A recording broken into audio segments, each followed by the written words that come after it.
కాళేశ్వరం సరస్వతి పుష్కరాల్లో భాగంగా ఇప్పటికే భక్తజన సందోహంతో కాళేశ్వరం ప్రాంగణం అంతా కూడా మరి సందడిగా మారిందని చెప్పుకోవచ్చు.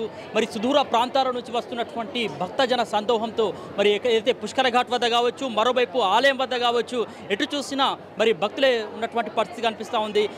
సరస్వతికి సంబంధించినటువంటి ఏదైతే మన గోదావరిలో త్రివేణి సంగమం వద్ద మరి పుణ్య స్నానాలు ఆచరించిన తర్వాత మరి ఏదైతే కాళేశ్వరం ముక్తీశ్వర స్వామిని దర్శించుకోవడానికి ఇక్కడ బారులు తీరుతున్నారు జనమంతా. చెప్పండి, ఎక్కడి నుంచి వచ్చారు? ఆంధ్ర విజయవాడ మైలవరం. ఎంతమంది వచ్చారండి? ఫ్యామిలీయా? ఫ్యామిలీ ఒక్కడే వచ్చాను, ఆమె రాలేదు, నేను వచ్చాను. చాలా పవిత్రమైన క్షేత్రము, కోరిన కోరికలు తీర్చే క్షేత్రము, చాలా పురాతనమైన క్షేత్రము, చరిత్ర ఉన్న క్షేత్రము, చూడవలసిన క్షేత్రము, చాలా గొప్ప క్షేత్రము. అది పుష్కరాలకు రావడం ఎట్లా అనిపిస్తుంది? అంటే బాగుంది, పుష్కరాల అరేంజ్మెంట్స్ బాగుంది. కొద్ది బాత్రూమ్స్ కానీ కొంచెం ఇబ్బంది, అంతా బాగుంది. తదిమాంది ఒక బాత్రూమ్ కానీ కొంచెం అది బాగుంది. తదిమాంది వండర్ఫుల్గా ఉంది, చాలా బాగుంది. చాలా సంతోషం. రేవంత్ రెడ్డి గారి కాంగ్రెస్ పరిపాలన కొద్దిగా బాగానే ఉంది. మొత్తానికి అయితే భక్తజన సందోహంతో కాళేశ్వరం ప్రాంగణం అంతా కూడా మరి కిక్కిరిసిగా మారిపోతుంది. దాదాపు శుక్రవారం రోజే 1,30,000 మంది దాకా మరి దర్శించుకున్నారని చెప్పేసి కూడా చెప్తా ఉన్నారు. సో మీరు చెప్పండి అమ్మా, ఎక్కడి నుంచి వచ్చారు? హైదరాబాద్ నుంచి వచ్చారు. ఎట్లా కుటుంబం మొత్తం వచ్చారా? ఫ్యామిలీయా? ఫ్యామిలీ. ఎట్లా ప్రైవేట్ వెహికల్లో వచ్చారా, బస్సులో వచ్చారా? వెహికల్లోనే. ఎట్లా ఉన్నాయండి అరేంజ్మెంట్స్? ఎట్లా ఉన్నాయి ఫెసిలిటీస్? బాగున్నాయి. నువ్వు చెప్పు, నీ పేరేంటి? శౌర్య. హ్యాపీనా ఫ్యామిలీతో రావడం? అమ్మ నువ్వు చెప్పమ్మా, కాళేశ్వరానికి రావడం ఎన్నోసారి? ఈసారి ఫస్ట్ సారి, అది కూడా పుష్కరాలకు వచ్చినావు. ఎట్లా అనిపిస్తుంది? వచ్చినాం, చాలా బాగుంది, చాలా మంచిగా ఉంది. మీరు చెప్పండి, మీకు ఎట్లా అనిపించింది సరస్వతి పుష్కరాలకు రావడం? బాగుంది, నేను ఫస్ట్ టైం రావడం. మీరు కూడా ఫస్ట్ టైం? ఇంత క్రౌడ్ని చూస్తుంటే ఎట్లా అనిపిస్తుంది ఇక్కడ? అంటే పుష్కరాలు కదా, ఇంకో కంపల్సరీ ఉంటారు కదా. సో మీరు చెప్పండి అమ్మ, మీరు ఎక్కడి నుంచి వచ్చారు? మేము జనగాం నుంచి వచ్చారు. ఎట్లా కుటుంబం మొత్తం ఫ్యామిలీతో వచ్చారు? ఫ్యామిలీలంతా మా ఫ్యామిలీ బస్సులో వచ్చారా లేకపోతే ప్రైవేట్ వెహికల్? Private vehicle. ఎట్లా ఉన్నాయి ఇక్కడ అరేంజ్మెంట్స్ కావచ్చు? బాగుంది. బాగున్నాయా? బాగుంది. సో అన్న మీరు చెప్పండి అన్న, మీరు ఎక్కడి నుంచి వచ్చారు? నల్గొండ నుంచి. జనగాం నుంచి వచ్చారు. ఎన్నిసార్లు ఇక్కడ కాళేశ్వరానికి రావడం? ఇంతమంది వచ్చారా? First time. ఎట్లా అనిపిస్తుంది అండి 12 సంవత్సరాల సరస్వతి పుష్కరాలకు రావడం? ఎట్లా అనిపిస్తుంది? బాగుంది. ఓకే, మొత్తానికి హ్యాపీ. మీకు ఎట్లా అనిపించింది అండి?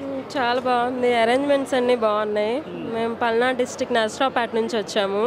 కాకపోతే బాగా వర్షం పడటం వల్ల బురదగా అలా కొంచెం ఇబ్బందిగా. అరేంజ్మెంట్స్ చాలా బాగా చేశారు, ఆ వర్షం వల్ల కొంచెం ఇబ్బంది పడ్డాము. మీరు చెప్పండి అన్న, కాళేశ్వరం ఎప్పటి నుంచి వస్తున్నారు మీరు? మేము ఇది సెకండ్ టైం రావటం. అంతకుముందు ప్రాణిత పుష్కరాలకు వచ్చాము, ఇప్పుడేమన్నా ఇది రెండోసారి దీనికి వచ్చాము. మన సరస్వతి పుష్కరాలకి అంతా బాగుంది. గతం మీదుగా ఇప్పుడు అరేంజ్మెంట్స్ కొద్దిగా బాగున్నాయి. కాళేశ్వరం ప్రాణిత పుష్కరాలకు వచ్చినప్పుడు 5-6 ఏళ్ళు పైన అయితే అసలు పుష్కరాలు ఉన్నాయా ఇక్కడ అనిపించింది. మన పుష్కరాలంటే మన తెలుగు వాళ్ళే నార్త్ సైడ్ పోతారు, అందులో ఎవరిని పలికించినా తెలుగు అందరూ మనోళ్ళే. అట్లాగే ఇది మన ఆంధ్రాలో ఉండే. గతంలో మన కాళేశ్వరం అప్పుడు ప్రాణహిత అప్పుడు అసలు దరిద్రం అంటే ఇక్కడ పుష్కరం ఉంది అనిపించింది. ఇప్పుడు చూపిస్తున్నారు, పుష్కరం అనేది కనిపిస్తుంది. బాగుంది, ఇప్పుడు బాగుంది. ఓకే, మరికొంతమంది భక్తులు ఉన్నారు. చెప్పండి, ఎక్కడి నుంచి వచ్చారు? గోదావరి నుంచి వస్తున్నాం. ఎట్లా ఫ్రెండ్స్తో వచ్చారా, ఫ్యామిలీనా? ఫ్రెండ్స్తో వచ్చినాం. సో ఎట్లా అనిపిస్తుంది? ఒకవైపు ఒక పచ్చని అడవి, మరోవైపు ఇక్కడ కాళేశ్వరం సరస్వతి పుష్కరాలు ఎట్లా అనిపిస్తుంది? ఇక్కడ బాగానే అనిపిస్తుంది, చాలా బాగుంది. కానీ వసతులు కరెక్ట్ లేవు, సిస్టమేటిక్ లేదు, కరెక్ట్ లేదు, ప్రభుత్వం కరెక్ట్ చొరవ తీసుకోలేదు, అంత ఫెయిల్ ఉంది అన్నట్టు కంప్లీట్గా. అంటే ఏం బాగాలేదు అంటే? ఏది బాగాలేదు అసలు, బాగుందని చెప్పనీకు ఏం లేదు. ఓ వసతులు కానీ, రోడ్లు కానీ, సిస్టమేటిక్ కానీ ఏది కరెక్ట్ లేదు. మళ్ళీ మన రోడ్ ట్యాక్స్ కూడా లేని చెప్పి రోడ్ ట్యాక్స్ కూడా వాళ్ళు అడ్డగోలో తీసుకుంటున్నారు డబ్బులు. వాళ్ళు టోల్గేట్కు ఛార్జీ లేకుండా కూడా మాకు టోల్గేట్ కార్డు అన్నట్టు వసూలు చేస్తున్నారు. వాళ్ళు ఏమో ఎంత వసూలు చేసుకుంటారు.